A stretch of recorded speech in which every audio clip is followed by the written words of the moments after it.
पंजाबचा सिंह लाला लजपत राय यांच्याविषयी आपण आज माहिती पाहणार आहोत. नमस्कार विद्यार्थी मित्रांनो, मी मोरे प्रतिभा प्रकाश. 28 जानेवारी 1865 रोजी पंजाबमध्ये जगरान जिल्हा लुधियाना या गावी लाला लजपत राय यांचा जन्म झाला. त्यांच्या वडिलांचे नाव राधाकिशन आणि आईचे नाव गुलाबदेवी. वयाच्या 20 वर्षाच्या आतच कायदेविषयक शिक्षण पूर्ण करून लाहोर येथे वकिली व्यवसाय सुरू केला. आर्य समाजाचे अनुयायी म्हणून ते अनाथ मुले, विधवा, भूकंपग्रस्त, दुष्काळग्रस्त यांच्या मदतीला धावून जात. 1905 साली बंगालचे विभाजन करण्यात आले.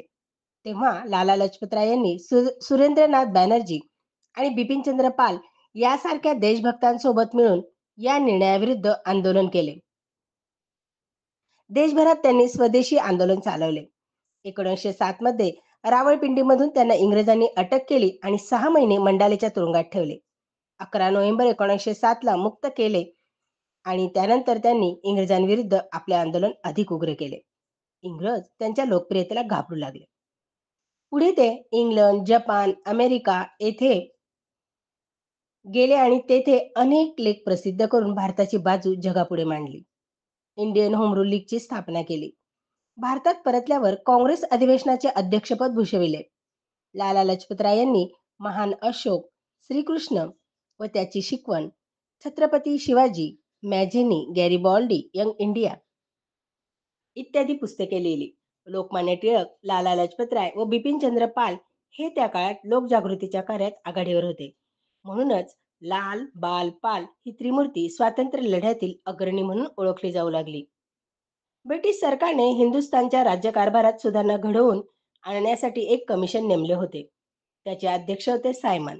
पण या समितीत एकही हिंदी सभासद न घेतल्यामुळे गांधीजींनी या सायमन कमिशनवर बहिष्कार घालण्याचा आदेश दिला.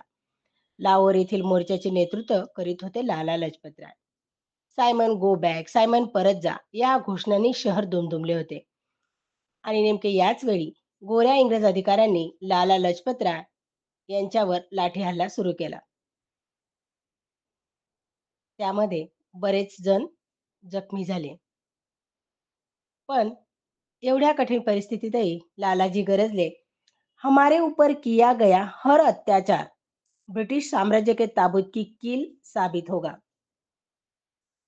त्याच लाठीमाराने जीवघेणी दुखापत होऊन या पंजाब केसरीचा 17 नोव्हेंबर 1928 रोजी मृत्यू झाला.